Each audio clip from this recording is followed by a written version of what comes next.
Olá pessoal, na parte 3 de nossa videoaula sobre estereoquímica, trataremos das propriedades dos estereoisômeros. Os estereoisômeros podem apresentar diferentes propriedades físicas, químicas, ópticas.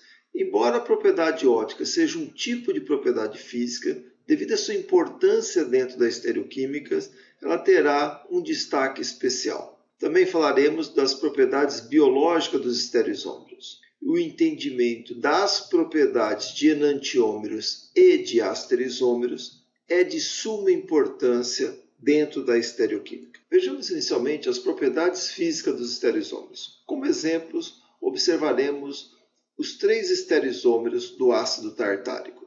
Temos o isômero 2R3R, o isômero 2S3S e o composto meso 2R3S. Observe que os 2 primeiros, que formam um par de enantiômeros, possuem exatamente os mesmos pontos de fusão e as mesmas solubilidade. Portanto, enantiômeros apresentam as mesmas propriedades físicas. Já o estereoisômero 2R3S apresentará um ponto de fusão diferente dos 2 estereoisômeros, mesmo acontecendo com a sua solubilidade. Podemos concluir, portanto, que os diastereoisômeros apresentam propriedades físicas diferentes entre si. Com relação às propriedades químicas dos estereoisômeros, os estereoisômeros, por terem a mesma composição e conectividade, todos têm os mesmos grupos funcionais. Portanto, eles reagirão igualmente, ou seja, terão o mesmo tipo de reação frente ao mesmo reagente, o que caracteriza que tanto o enantiômero como o diastereoisômeros apresentarão, portanto, as mesmas propriedades químicas.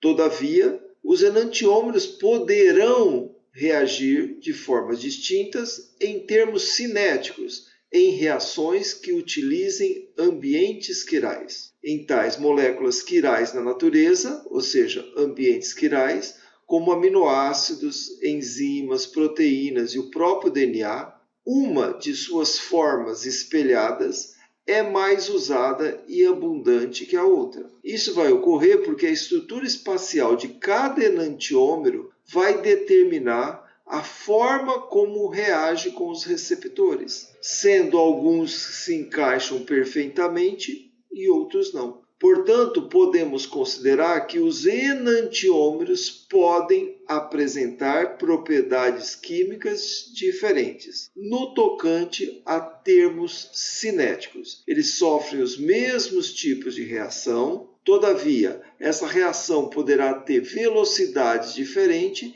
se estiverem ocorrendo em ambientes quirais. Com relação às propriedades ópticas dos estereoisômeros, veremos que a atividade óptica é a habilidade de um composto de desviar o plano da luz polarizada. Ela é uma propriedade física, mas devido à sua importância dentro da estereoquímica, vai merecer um destaque especial e aqui estudaremos ela de forma separada. Todavia, antes de estudarmos a habilidade de um composto em desviar o plano da luz polarizada, devemos entender melhor o que é um plano da luz polarizada. A luz é uma energia radiante que impressiona os olhos, é chamada, de uma forma mais técnica, de ondas eletromagnéticas. Então, a luz é uma onda eletromagnética. Chamamos a luz de uma onda eletromagnética o tipo de onda formada por um componente elétrico e um componente magnético.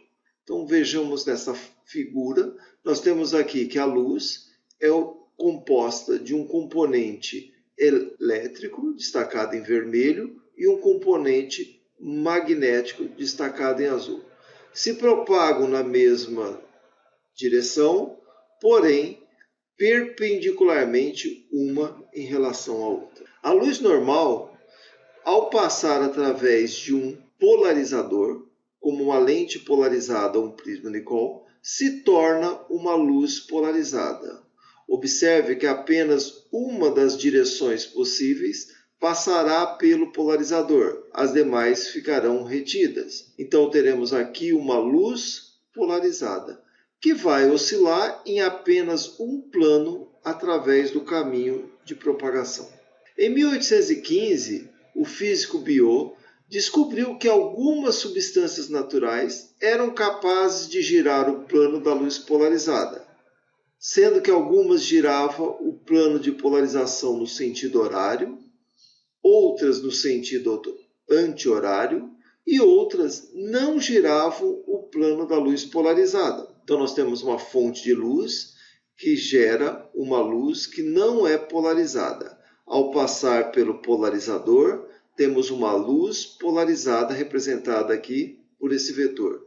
E esse vetor, à medida que passava por uma célula compondo as substâncias orgânicas, algumas delas eram capazes de desviar o plano da luz polarizada. E do lado de cá, no final do polarímetro, nós temos aqui um observador que vai verificar o ângulo de giro desse plano da luz polarizada. Vejam só de modo isolado. Portanto, compostos aquirais são definidos como opticamente ativo, incapazes de desviar o plano da luz polarizada. Quando essa luz polarizada passa através de uma solução de moléculas aquirais, a luz emerge a partir da solução com seu plano de polarização inalterado. Então vejam este desenho. Temos aqui uma fonte de luz, gera uma luz normal. Ao passar pelo polarizador, apenas uma direção de propagação existirá. Teremos a luz polarizada. Ela entra na célula contendo as moléculas quirais, percorre toda a extensão da célula e sai sem nenhum giro. O plano de polarização não gira. Portanto, moléculas aquirais têm este comportamento. São moléculas ditas opticamente inativas. Por outro lado, um composto que é quiral, ele gira o plano da luz polarizada e ele é dito opticamente ativo. Quando a luz polarizada passa através de uma solução com moléculas quirais, a luz emerge a partir da solução, com o seu plano de polarização alterado. Veja que temos um desenho similar ao anterior. A luz polarizada, ao percorrer a extensão da célula contendo agora moléculas quirais, o plano da luz polarizada, que antes entrou como representado no eixo vertical, estará agora com um determinado eixo inclinado, ou seja, o plano de polarização foi girado. Estes dois cientistas, o Jean Biot e o Jacobus van 't Hoff e Joseph Achille Lebel, determinaram que a assimetria molecular estava associada aos compostos que apresentavam um ou mais carbonos estereogênicos. Uma interessante observação relativa às propriedades ópticas dos estereoisômeros é que os enantiômeros desviam a luz polarizada em sentidos opostos, porém na mesma magnitude. Observem esses 4 estereoisômeros. Os compostos vermelho e azuis são enantiômeros entre si. 2R, 3R, 2S, 3S. Todos os centros de quiralidade invertidos nas duas moléculas. Enquanto o composto vermelho desvia menos 9,5, o composto à direita desvia mais 9,5. Isto é, o composto azul desvia o plano da luz polarizada para a direita, sentido positivo, em 9,5 graus. O composto vermelho também desvia por 9,5 graus, porém desvia para o lado esquerdo. Veja aqui outro exemplo, verde e preto são enantiômeros. Ambos desviam o plano da luz polarizada em 17,8 graus, porém o composto preto vai desviar à esquerda e o composto verde vai desviar em mais 17,8. Observe, por outro lado, que os diastereoisômeros desviam o plano da luz polarizada em sentidos opostos ou não, em diferentes magnitudes. Então vamos comparar agora os diastereoisômeros. Vejam esses dois. Eles têm magnitudes diferentes, porém têm o mesmo sentido. Ambos desviam para a esquerda. Já comparando o azul com o verde, eles desviam em magnitudes diferentes e mesmo sentido. Portanto, podemos resumir aqui nessa tabela que enantiômeros, com relação às suas propriedades ópticas, desviam o plano da luz polarizadas em magnitudes iguais e sentidos opostos. Já os diastereisômeros desviam em magnitudes diferentes, porém os sentidos podem ser igual ou diferente. Portanto, se um composto opticamente ativo gira o plano da luz polarizada no sentido horário, ele é chamado de destrógeno ou destro rotatório, indicado pelo sinal positivo. Então veja como fica a representação desse composto. Ele é o butan 2-ol, na sua frente vem a letra R, que indica a configuração absoluta do centro de quiralidade, e o sinal positivo entre parênteses indica que este estereoisômero desvia o plano da luz polarizada para a direita. Se um composto opticamente ativo gira o plano de polarização no sentido anti-horário, é chamado de levógiro ou levo rotatório e é indicado pelo sinal negativo. Veja um exemplo. O ácido málico, o seu centro de quiralidade possui notação S. E o sinal negativo indica que ele é um composto levógiro. Ele é capaz de desviar o plano da luz polarizada para a esquerda. Às vezes, as letras minúsculas D e L são usadas em vez dos sinais mais e menos. É importante ressaltar que não devemos associar positivo e negativo com os centros de quiralidade RS, respectivamente. Os símbolos positivo e negativo indicam a direção em que um composto opticamente ativo gira o plano de polarização. Já os símbolos R e S indicam a disposição dos grupos sobre um carbono assimétrico. Alguns compostos têm configuração R e são levógenos, e alguns são S e destrógenos. Vejam a carvona. Ele possui um centro de quiralidade R e desvia o plano da luz polarizada para a esquerda. Já o enantiômero S possui um centro de quiralidade capaz de desviar o plano da luz polarizada para a direita. Já vimos que compostos opticamente ativos são capazes de desviar o plano da luz polarizada. Mas como podemos medir a intensidade, a magnitude desse giro? O grau em que um composto opticamente gira o plano de polarização pode ser medido com um instrumento chamado polarímetro, conforme já apresentamos anteriormente. Temos a fonte de luz, temos a luz produzida por essa fonte de luz, que é uma luz normal. Esse polarímetro tem um polarizador que vai polarizar a luz polarizada. Temos uma cela que armazenará a solução dos compostos a serem analisados. E, por fim, temos um analisador, onde o observador medirá o desvio óptico feito por aquela substância. O grau em que o analisador é girado poderá ser lido e representa a diferença entre as mostras opticamente ativas, que são as quirais, e as inativas, que são aquirais. Então, isso é chamado rotação óptica, rotação observada, que é representada pela letra alfa e é medida em graus. Portanto, essa rotação observada, ou seja, a magnitude do desvio, ela é proporcional à concentração da espécie dentro da cela e também é proporcional ao comprimento da cela. Quanto maior a concentração das espécies dentro da cela e quanto maior o comprimento da cela, maior será a magnitude do desvio. Logo, o desvio observado, representado aqui pela letra alfa, será proporcional à concentração da substância e ao comprimento da cela, representada pela letra L. Para transformar uma proporcionalidade em uma igualdade, devemos inserir uma constante de proporcionalidade. Nesse caso, chamaremos essa constante de rotação específica. Então veja, alfa é proporcional à concentração e L. Agora transformamos a proporção em uma igualdade. A rotação ótica é igual a uma constante, que é chamada de rotação específica, que multiplica a concentração vezes L.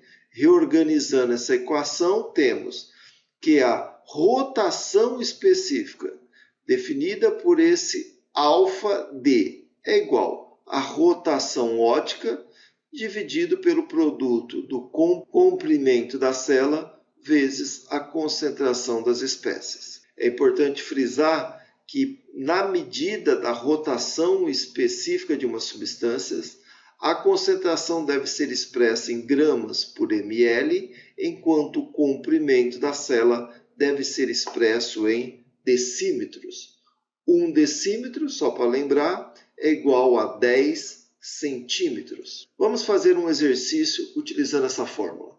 A rotação observada de uma solução de 2 gramas de um composto em 50 ml de uma solução em um tubo de polarímetro de 50 centímetros de comprimento foi 13,4. Qual é a rotação específica desse composto? Então temos que a rotação específica é igual a alfa sobre C vezes L.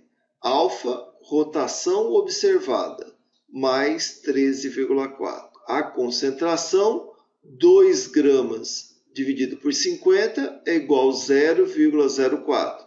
Lembrando que a concentração é gramas por ml. Enquanto o comprimento da célula, que foi dado como 50 centímetros, devemos transformá-la em decímetros.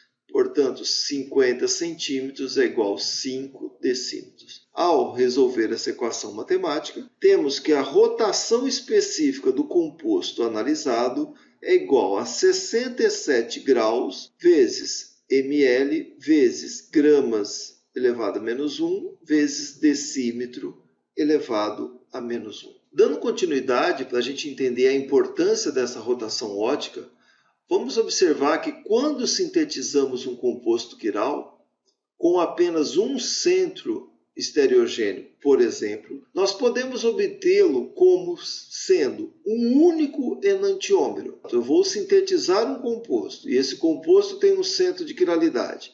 E esse centro de quiralidade pode ser R ou S. Ou eu posso obter como produto uma mistura de R e de S. Então, quando a síntese leva à formação de um único enantiômero, dizemos que a reação foi estereoespecífica e o produto é enantiomericamente puro. Observe essa reação. Nós temos o isômero S, ele vai reagir com esse ânion e vai levar à formação de um único enantiômero, o enantiômero R. Portanto, dizemos que devido ao fato desta reação química produzir um único enantiômero e não uma mistura de enantiômeros, que esta reação é uma reação estereoespecífica. Quando a síntese leva à formação de uma mistura de enantiômeros, podemos ter duas situações. Então veja, esse carbono possui 4 substituintes diferentes, é um centro de quiralidade.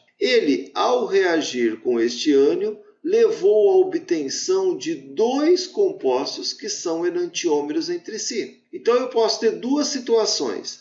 Esta mistura pode ter iguais quantidades de R ou S. Neste caso, teríamos o que definimos como mistura racêmica ou racemato. Então, portanto, uma mistura racêmica ou racemato, a partir de agora, é definido como uma mistura equimolar de 2 enantiômeros. Por outro lado, poderíamos ter as concentrações dos isômeros R e S diferentes. Nesse caso, temos o que chamamos de excesso enantiomérico. É uma mistura de enantiômeros, porém, esta mistura não é equimolar. Eu vou ter um excesso de R ou um excesso de S. Quando a concentração de R for maior que a concentração de S, dizemos que temos um excesso enantiomérico de R. Quando a concentração de S é maior do que a concentração de R, temos um excesso enantiomérico de S. Podemos determinar, portanto,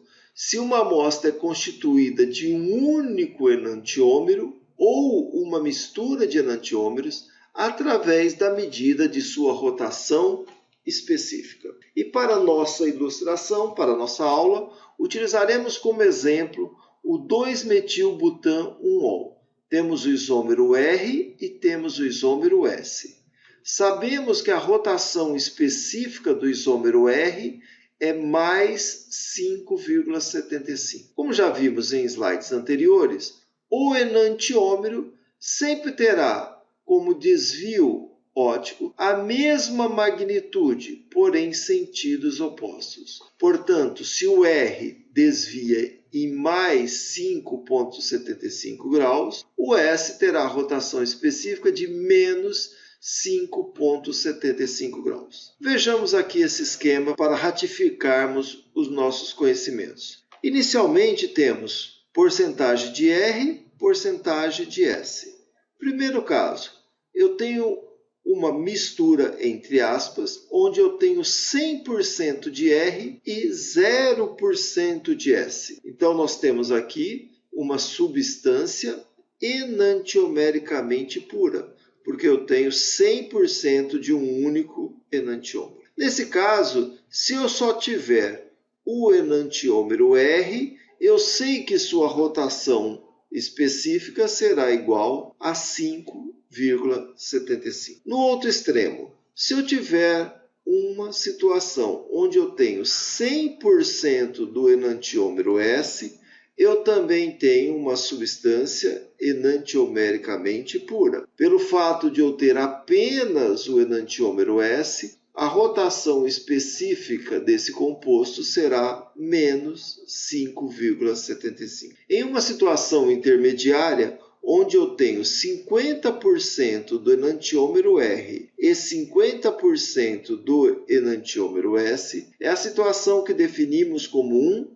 racemato ou mistura racêmica, onde eu tenho quantidades equimolares dos dois enantiômeros. Nesse caso, a rotação específica observada será igual a zero. Vejamos agora uma situação intermediária. Em um valor de rotação específica intermediário entre 5,75 e 0, definirá que eu tenho um excesso enantiomérico de R. Portanto, o alfa-D maior do que 0 e menor do que 5,75 determinará um excesso enantiomérico de R. Por outro lado, qualquer valor onde a rotação específica é menor do que 0 e maior que menos 5,75 definirá um excesso enantiomérico de S. A partir da rotação específica, podemos calcular a pureza óptica de uma substância.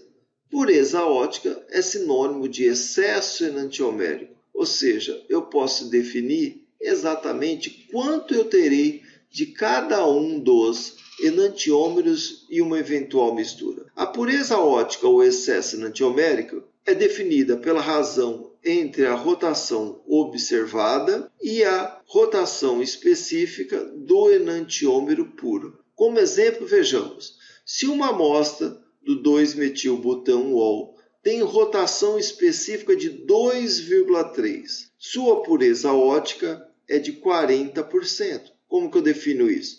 Pureza óptica é a rotação específica observada dividido pela rotação específica do composto puro. Isso é igual a 0,4 ou 40% quando eu multiplico a pureza óptica por 100. Logo, por essa simples equação, o que eu sei? A somatória do percentual de R mais o percentual de S na mistura só pode ser igual a 100. E a subtração entre o percentual de R e o percentual de S me dá o excesso enantiomérico, ou seja, quanto eu tenho a mais de R em relação a S, que como definimos foi igual a 40%. Resolvendo essa equação de primeiro grau, corto S com S, logo 2R é igual a 100 mais 40, 140. Resolvendo essa equação,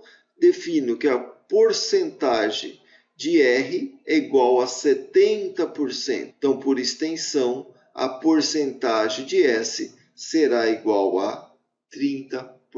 Para você treinar bastante esse tipo de cálculo e para definir muito bem os conceitos associados a desvio da luz polarizado, eu sugiro que você entre no site www.ldse.ufc.br/polarímetro, sem acento. Lá você vai ter acesso a um polarímetro virtual que eu desenvolvi juntamente com os professores Francisco Geraldo Barbosa e o professor Melo Júnior. Então, este aplicativo foi desenvolvido para tentar melhorar o entendimento do estudante sobre rotação óptica dos compostos orgânicos. E ele é muito interessante e certamente vai auxiliá-los a fixar esses conhecimentos. Com relação às propriedades biológicas dos estereoisômeros, veremos que quase todas as macromoléculas biológicas, tais como DNA, RNA, proteína, polinucleotídeo e mesmo os aminoácidos, as unidades estruturais básicas da vida são quirais. Apesar de enantiômeros de substâncias quirais terem as mesmas propriedades físico-químicas, as atividades bioquímicas, ao contrário das transformações abióticas, podem ser bastante diferentes, porque os processos bioquímicos geralmente mostram elevada estéreo ou enantioseletividade. Por exemplo, reações enantioseletivas ocorrem com enriquecimento biológico, degradação e outras ações fisiológicas. Para organismos enantiômeros, muitas vezes exibirão efeitos diferentes ou toxicidades diferentes.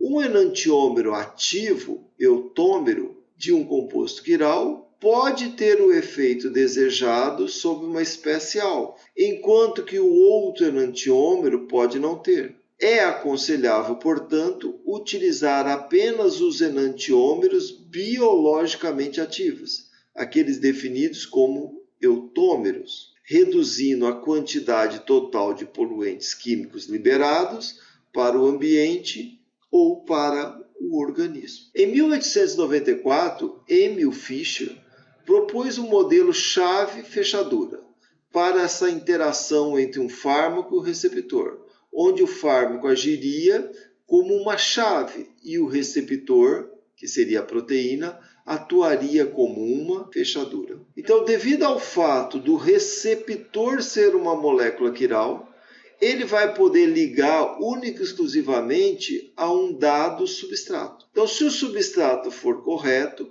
ele se encaixará no receptor e produzirá o efeito biológico. Se o substrato for inadequado, veja, ele não se ligará adequadamente ao receptor e, consequentemente, não terá efeito algum. Fazendo essa analogia para a estrutura dos enantiômeros, observem aqui.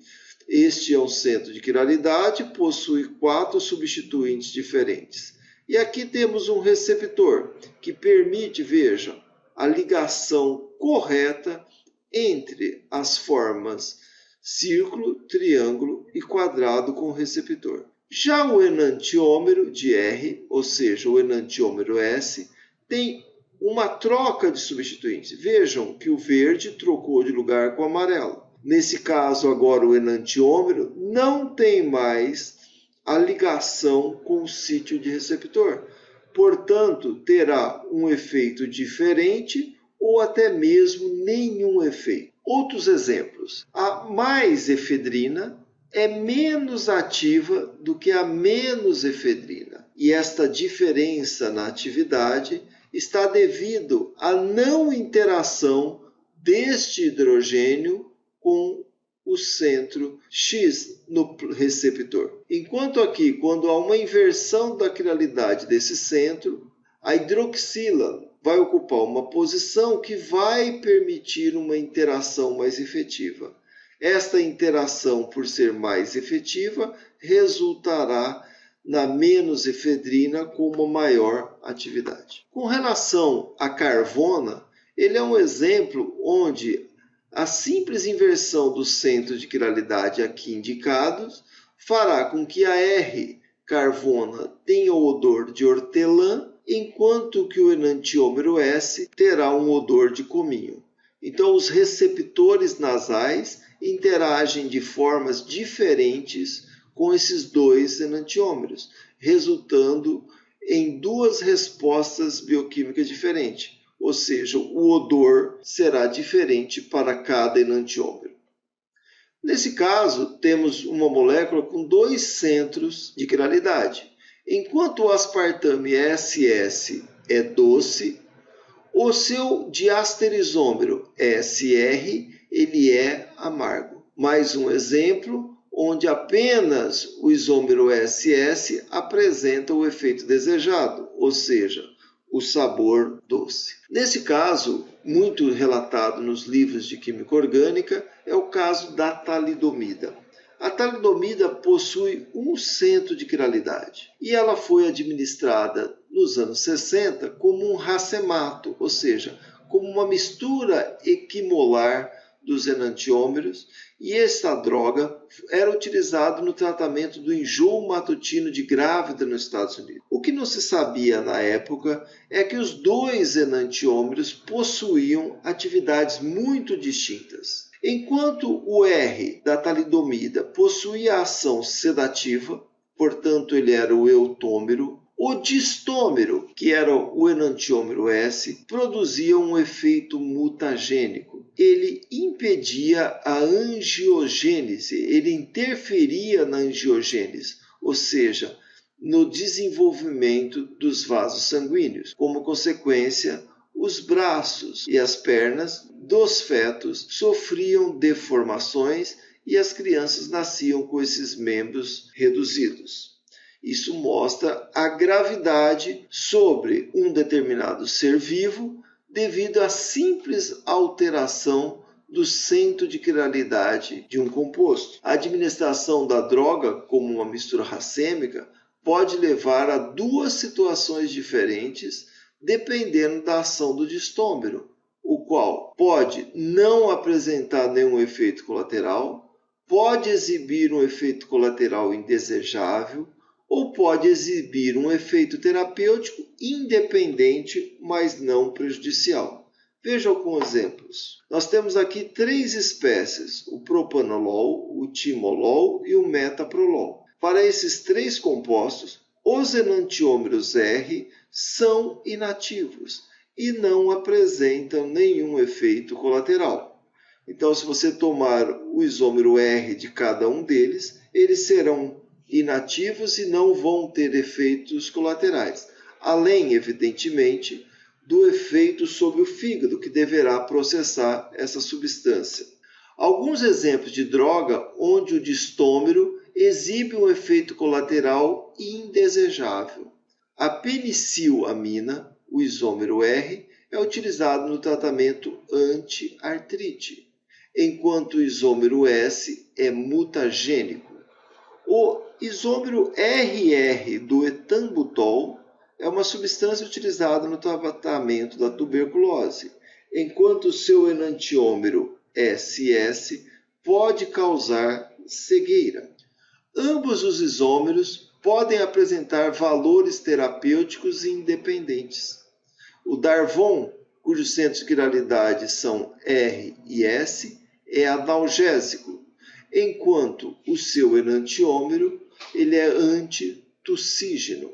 A S-ketamina é anestésico, enquanto a R-ketamina é um alucinógeno. Aqui temos alguns outros exemplos que você pode parar o vídeo para analisar todos esses exemplos. Tem aqui o ibuprofeno, por exemplo, uma droga muito comercializada no Brasil. O isômero S é analgésico e o isômero R é inativo. Vale a pena você parar o vídeo nesse momento e conferir esse grupo de exemplos.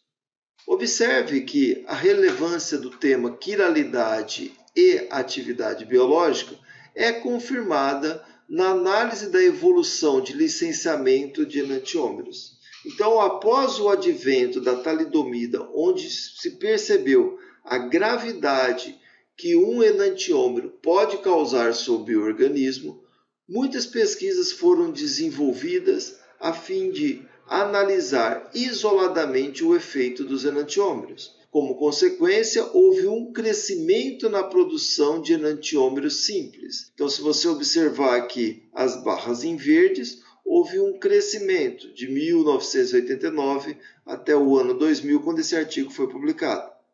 Já houve uma diminuição na produção de racematos, porque foi se descobrindo algum tipo de efeito colateral indesejado para um dos dois enantiômeros que compunham o racemato.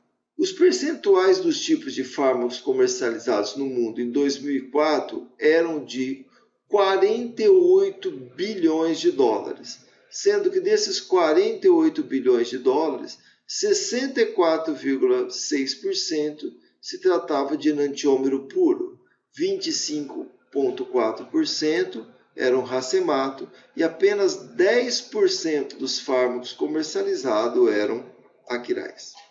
Só para você ter uma ideia, que falar em produzir um enantiômero puro implica em muitos custos. Esses dois medicamentos, a sua forma racêmica tem um preço muito diferente do enantiômero puro.